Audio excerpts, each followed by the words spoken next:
Hello! Of course my neighbor's cutting his grass right now.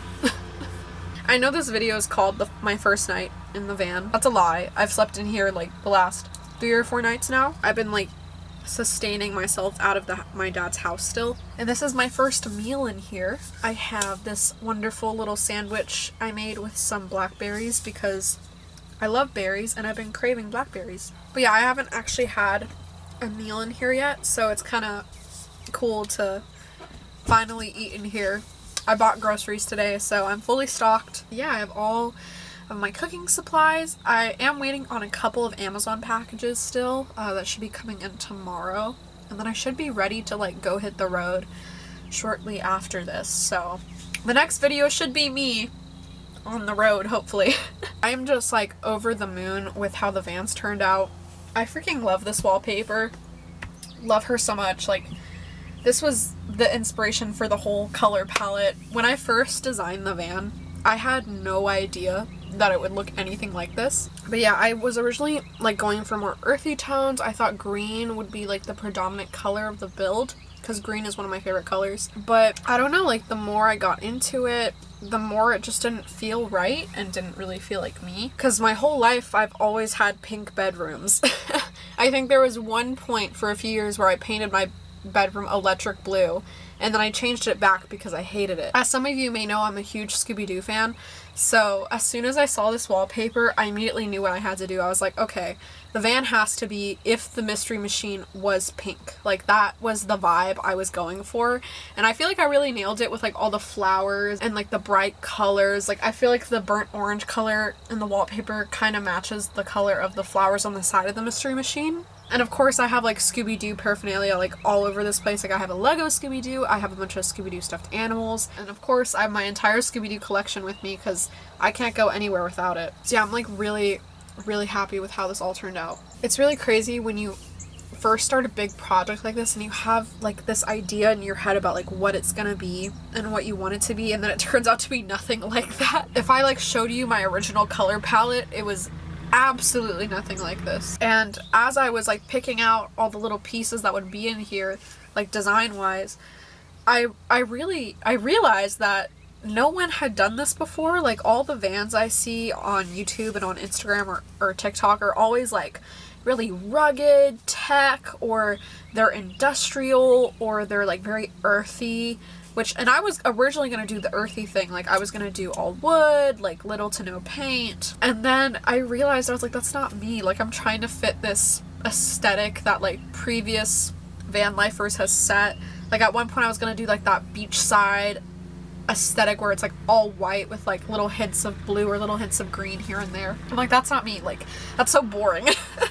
I'm a very colorful person. I love color. The color I painted, the wood, this like naive peach color, you can kind of see it here, that was literally the color of my childhood bedroom. It's not that exact shade, but like if I had to pick a color that would match the color of my childhood bedroom, I would have said it was this. I wanted something that I worked really hard on to represent me as much as possible, and I feel like I really nailed it. And Jason did a great job on like the physical build. For those who don't know, I did not build this out myself. I designed most of it, and I consulted with a van conversion couple that like brought it onto paper and then brought it into life, and then they gave it to me and it was like bare bones, like no paint, no finishing. Yeah, I picked out the wallpaper, I picked out the paint, like all of this is me. But enough rambling. Well, I'm gonna finish my meal. And this steamed milk that I got, if you can't tell, I'm super congested right now because Tennessee is not the place to be if you have allergies. Let me tell you that. Like, the pollen here is, I hate it. So I'm gonna finish eating and then I'll walk you through my night routine.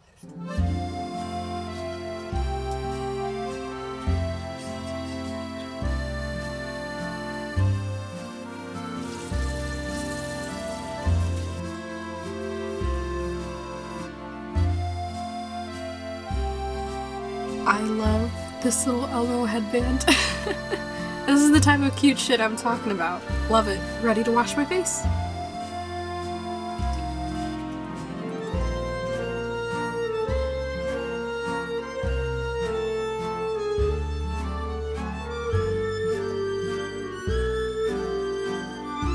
There is literally nothing I hate more than the feeling of like lotion or anything of that nature on my hands, so I always have to wash my hands after I wash my face. I know, weird.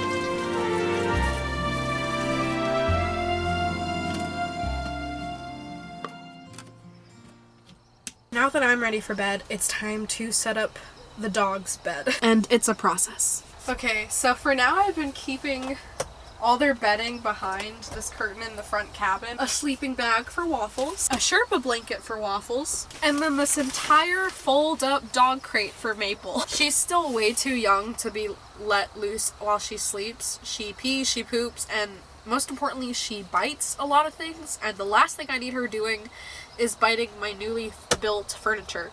So this is her sleeping situation in the van. So it's pretty simple. After a long day, I just have to take her harness off. Yes, Mama loves me. There you go. I gotta get her a new one. She's outgrowing this one. And I like this thing because it's pretty easy to set up and really easy to take apart. And she just goes in when she's ready for bed. And of course she has her little snuggle heartbeat dog toy. I like to turn that on for her when she sleeps. There you go, baby. Yeah, you could sleep with it. Don't worry.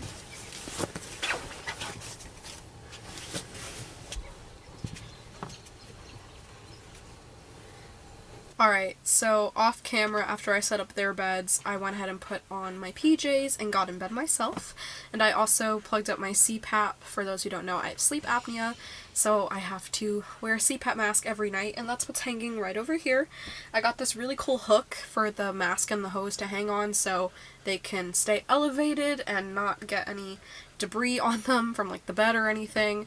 That was a really cool find. Really glad I got it. This is kind of what I do once the dogs are, you know, asleep or starting to fall asleep. I get in bed, turn my fairy lights on, which is a must when you have a cute little van you live in. You know, it's almost 9 o'clock now, which is about the time I go to bed.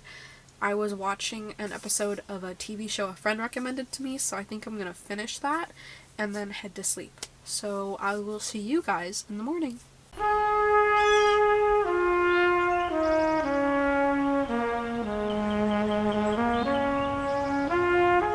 Good morning. It is the next day. The dogs are chilling. I've already gone inside my dad's house to use the bathroom and all that fun stuff. So now it's just time to get ready for the day. Honestly, the worst thing about living in the van right now is the pollen, because there's no avoiding it and I'm super allergic to it. So to help with those allergies that I have, I take a lot of different things. So I'm taking some Flonase, some eye drops, and allergy pills. And then these are my daily meds that I have to take every day as prescribed by my doctor. So I have to take vitamin D every day. I have to take this asthma inhaler, and then I have to take these pills here. It's a whole process. I also have to take acacia powder. It's basically just fiber powder, but I have really bad IBS and my nutritionist likes me to take this every day, as well as some L-glutamine, which I need to get more of. Maple is still in her menace era, where she jumps on everything and she keeps trying to stick her head into my power bank. And like, I'm fine with her being down at my side to get pets, that's okay. But I don't want her to learn that she can just jump or place her body onto like that. Maybe you can't be up here. No ma'am.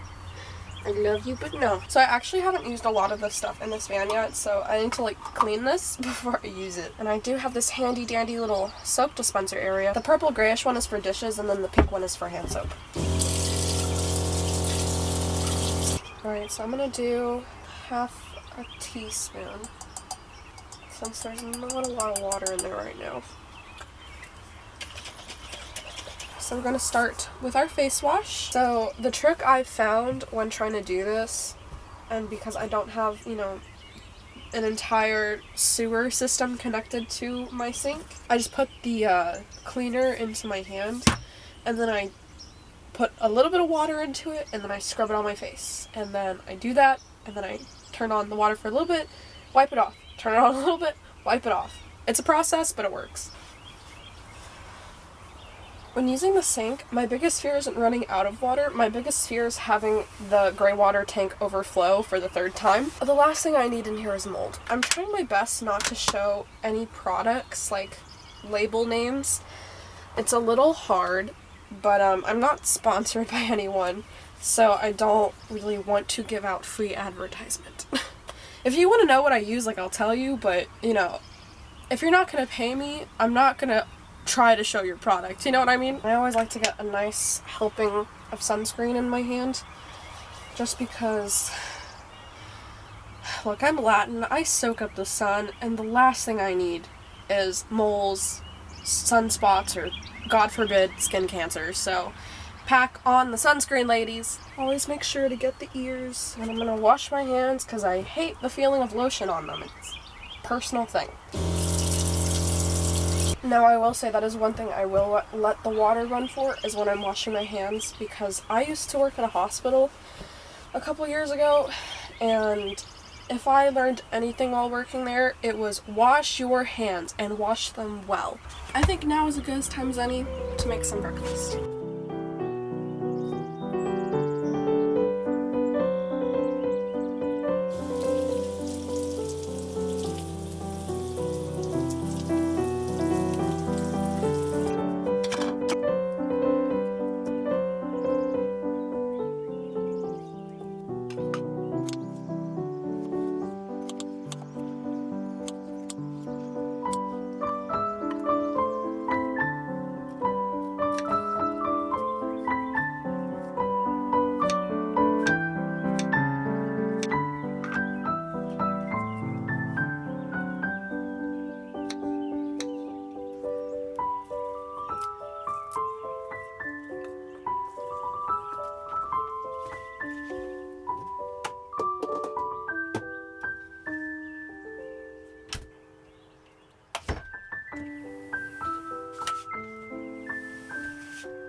Welcome to my breakfast slash lunch slash dinner slash study nook. This was very important for me in the build. I really wanted an actual table, not one that I had to take apart every time I wanted to sleep or take a nap or lie down. Just one that existed, and when I'm not sitting at it, I can put stuff on. Like, all the junk behind me was living on this counter before I sat down.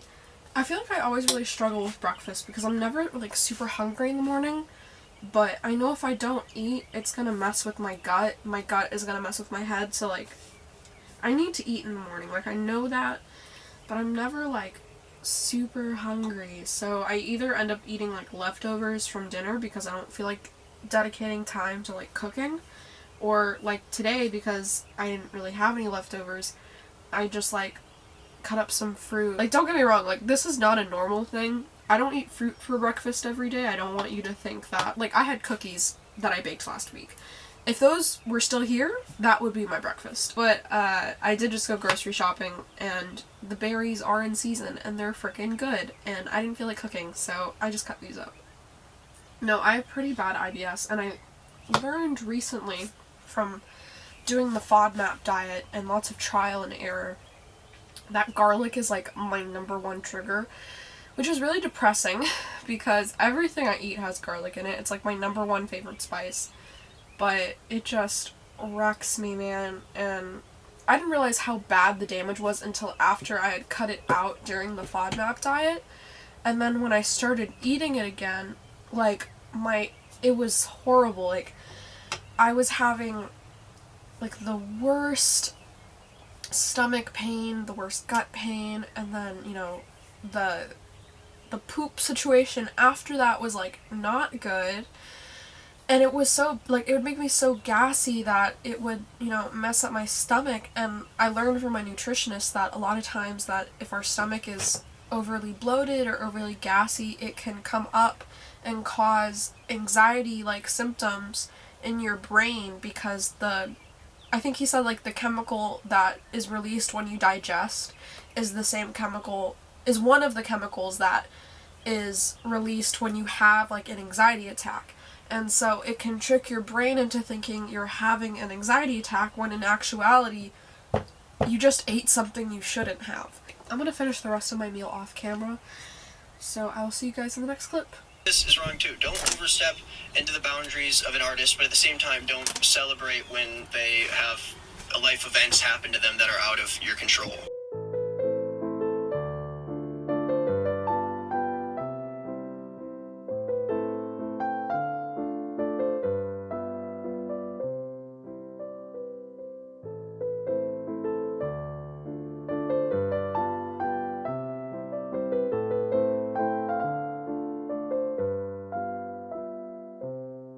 Alright, so that's pretty much it for this video. That's my night routine and my morning routine. I did not finish all of my breakfast. I actually had to put some of it away because, like I said, I don't really eat a lot in the morning. Thank you so much for watching. I can't wait to start traveling and show you guys all the cool places I'm gonna go. And just thank you for being here. I love you the most, and I'll see you in the next one. Bye.